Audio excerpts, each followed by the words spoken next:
كنت في عملي أقوم بمهامي بكل إخلاص وفعالية وكفاءة لي الحق أن أفتخر بها، وإذا بي أسمع أحد النزيلات المصابات بالخرف أو دمنشا تتوسل المساعدة. تكررت جملتها: ساعديني ساعديني أرجوك، وأنت هل يمكنك مساعدتي؟ لماذا لا يجيبني أحد؟ خرجت من مكتبي لأتبين الأمر، وقد اعتقدت أن النزيلة تمر بتلك الحالة العرضية من الهلوسة البصرية وتحدث شخصا متخيلا لا وجود له إلا في خيالها، لكني فوجئت أنها تتوسل 3 عاملات وثلاثتهن جالسات منكبين على هواتفهن كأنهن في عالم آخر، ويتحدثن بصوت منخفض مع أشخاص آخرين عبر السماعات الصغيرة في آذانهن، والتي لا تكاد ترى، فتظن أنهن يحدثن أنفسهن. هرعت إحداهن حين رأتني أتجه صوبهن، واتجهت بالسؤال للنزيلة قائلة: ماذا تريدين عزيزتي؟ فتلعثمت النزيلة المسكينة وقالت: لا أتذكر. ذهبت لرؤية مديرتي بغية التباحث في حل، فوجدتها هي الأخرى تتصفح هاتفها وتبتسم. دعتني للجلوس وهي تقول: لحظة عزيزتي، قالتها وهي لا تزال تنظر إلى محمولها. جلست أنا وأنا أقول في نفسي: جيتك يا عبد المعين تعين، لقيتك أصلا مش موجود. وحين نظرت إلي أخيرا وسألتني ما الخطب، أجبتها كما أجابت السيدة النزيلة المسكينة وقلت: لا أتذكر. وخرجت من مكتبها بعد أن استأذنت. فما عساني أقول لها؟ ما عساني أقول؟ الأمر يبدو أكثر تعقيدا. أنا أعمل وسط أشباح. كيف سيعتني هؤلاء بمرضى الزهايمر والخرف وهم بالأساس مرضى بمرض العصر؟ مرحبا بكم في قناتي، وأشكر تفاعلكم مع حلقة دين المطابقة وعلاقتها بإنكار الموت.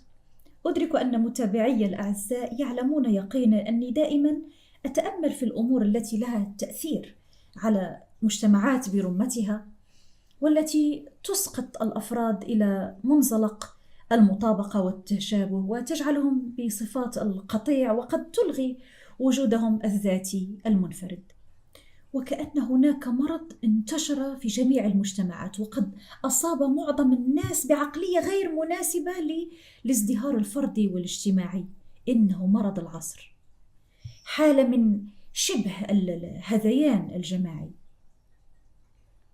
هل تذكرون حلقة أين يسكن الله، والتي ناقشت فيها علاقة المخ بالإيمان؟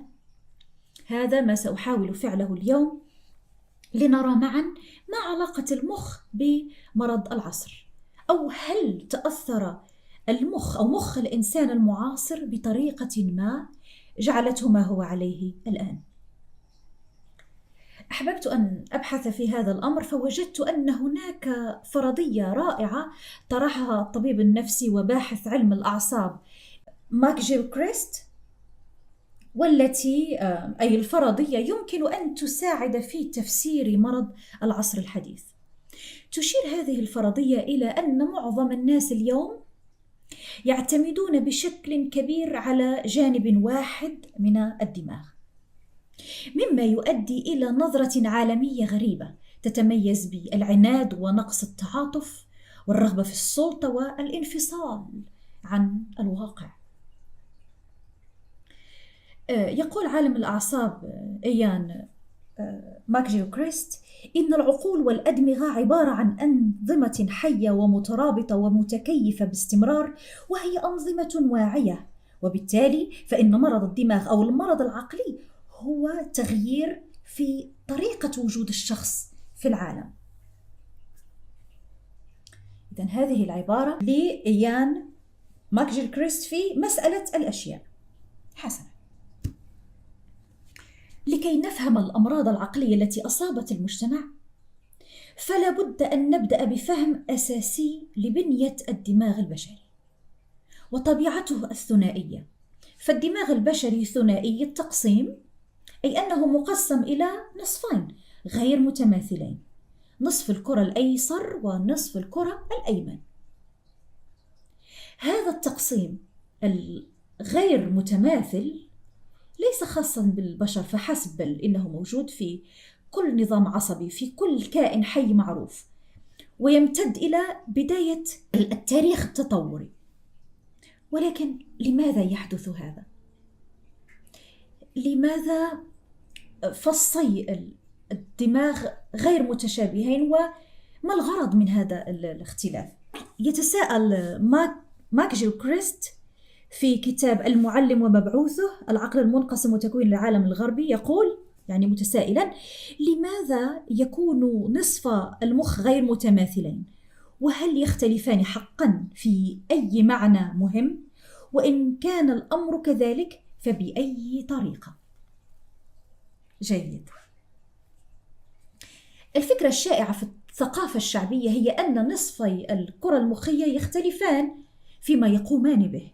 على سبيل المثال، يقال أن نصف الكرة المخية الأيسر هو مركز المنطق والفكر التحليلي واللغة والعقل، في حين أن نصف الكرة المخية الأيمن هو مركز العواطف والإبداع والحدس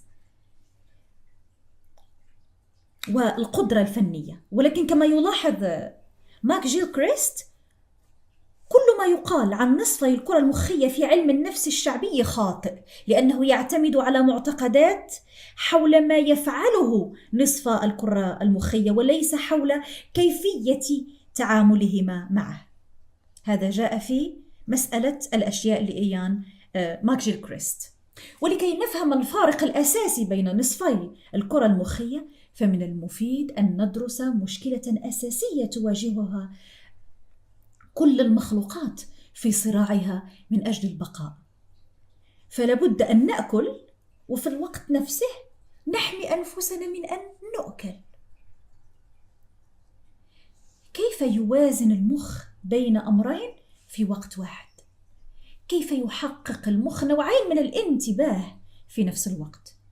هذا الأمر ممكن بفضل تطور نصفي الكرة المخية، أو كما كتب يقول إن النصف الأيسر من الدماغ عند البشر مصمم للإمساك. الإمساك ليس ضد الإسهال، بل الإمساك like this، وهو يتحكم في اليد اليمنى التي نمسك بها، ويساعدنا على التلاعب بالعالم بدلا من فهمه. إنه لا يرى إلا القليل، ولكن ما يراه يبدو واضحا. إنه واثق من نفسه ويميل إلى أن يكون أبيض وأسود في أحكامه، ويصل إلى استنتاجات متسرعة لأنه يخدم المفترس فينا، فلا بد أن يفعل ذلك إذا كان له أن ينجح. إنه يرى علاقة خطية بين الفاعل والمفعول به، بين السهم والهدف.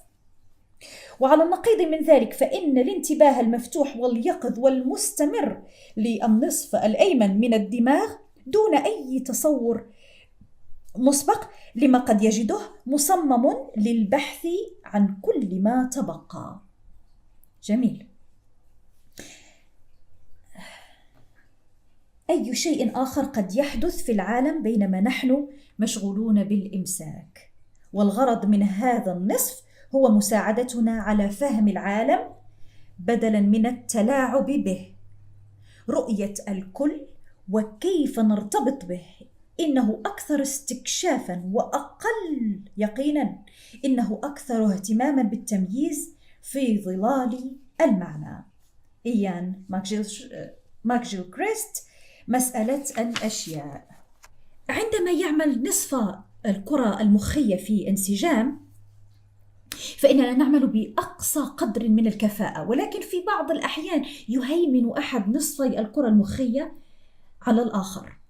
ويقترح ماك جيلكريست أن نصف المخ الأيسر هو الذي يهيمن في العصر الحديث على تجربة أغلب الناس. فنحن مجموعة من الرجال والنساء الذين يعتمدون عادة على الشكل الضيق والدقيق من الانتباه الذي يشكل قدرة المخ الأيسر، وهذا يمارس تأثيرا تكوينيا على نوعية الأشخاص الذين نصبحهم.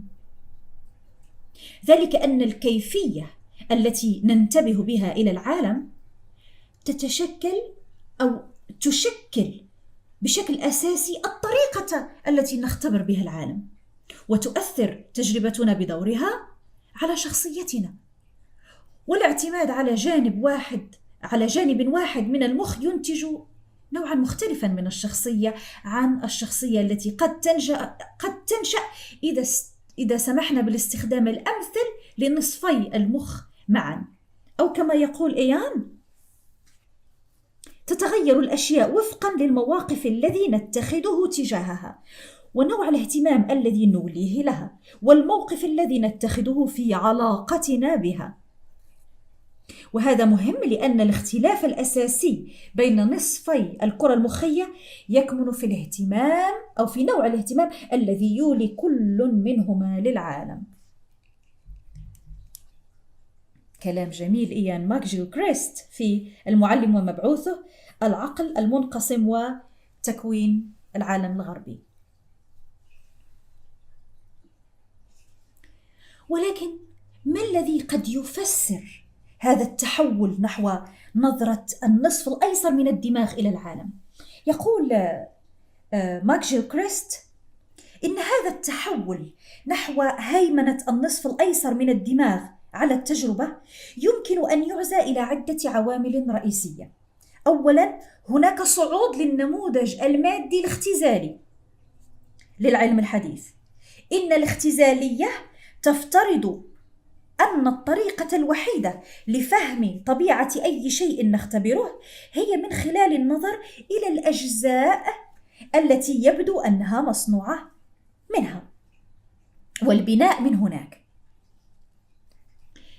إن التكنولوجيا الحديثة تشكل أيضا عاملا آخر يجعلنا نعتمد على نصف الكرة المخية الأيسر، فباعتبارنا نوعا من البشر أصبحنا مرتبطين بتقنياتنا إلى الحد الذي يجعل معظم الناس يقضون وقت أطول في استخدام التكنولوجيا.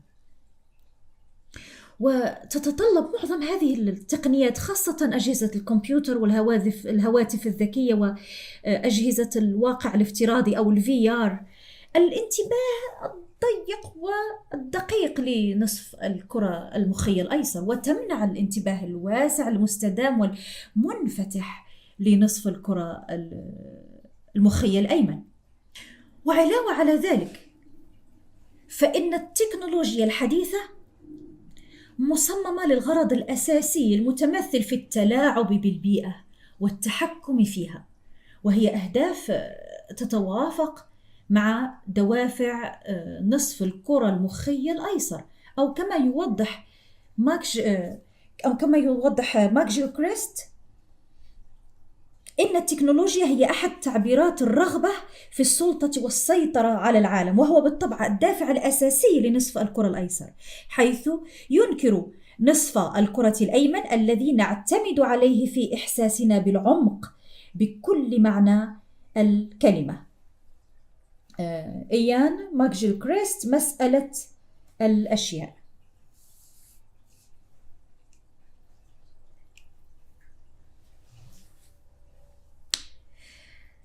إن التحول نحو هيمنة النصف الأيسر من الدماغ يتفاقم بسبب الابتعاد واسع النطاق عن الأنشطة التي تعزز طريقة النصف الأيمن من الدماغ في الاهتمام بالعالم، سواء كان ذلك قضاء وقت في الطبيعة، وأنا أعشق ذلك، أو حتى الممارسات الدينية، أو تقدير الفن، أو حل المشكلات الإبداعية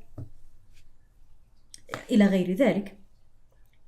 إن انتباه النصف الأيمن من الدماغ هو المطلوب لاستيعاب جمال الطبيعة وتقدير المعنى الضمني في العمل الفني، وهو أمر بالغ الأهمية وضروري في عملية الاختراق الإبداعي. وهناك مشكلة أخرى في استخدام النصف الأيسر للدماغ في حين يسعى في فرض السلطة على العالم، فهو لا يرغب في تحمل المسؤولية عن الأخطاء التي يرتكبها في عملية التلاعب بالعالم، ويؤدي تركيزه الضيق إلى إعاقة قدرته على الوقوف جانبا والنظر إلى الصورة ككل. وهو أمر ضروري لتقييم الأخطاء التي ارتكبناها، أو كما يوضح ماك جيلكريست إن نصف الكرة الأيسر هو الوعي الإرادي، وهو الذي يجعل الأشياء تحدث، وهدفه واضح: التحرك نحو هدف محوري والاستحواذ على ما هو في مرمى البصر. ولكن من المؤسف أنه لا يعرف إلا القليل عن كل ما تبقى، لذا فعندما تحدث أشياء خارج نطاق وعيه فمن المنطقي أن تكون قد حدثت بإرادة شخص آخر، إنها مسؤولية شخص آخر. إيان ماك جيلكريست مسألة الأشياء. وأيضا يقول في نفس الصدد: قد يكون النصف الأيسر من الدماغ مقتنعا بشكل غير معقول وحتى بعناد بصحته. هذا جاء في المعلم ومبعوثه: العقل المنقسم وتكوين العالم الغربي. إذن يا أعزائي، إذا كانت نظرية أو فرضية ماك جيلكريست صحيحة، فمرض العصر الذي نعيشه أصبح مرتبطا بتأقلم أدمغتنا مع استعمال النصف الأيسر من الدماغ، وساقطا تحت هيمنته كما يحدث في الحالات الإيمانية كما شرحت في حلقة أين يسكن الله. أما أنا فلا زلت أستعمل النصفين، ولا زلت أصر على فوائد التأمل والابتعاد عن تشتيت عالم الإنترنت وجحيم الآخرين، كي لا أسقط تحت هيمنة غير متوازنة من نصف دماغي الأيسر. عوفيتم من نصف دماغكم الأيسر إذا تحكم واستأثر. إلى اللقاء القريب.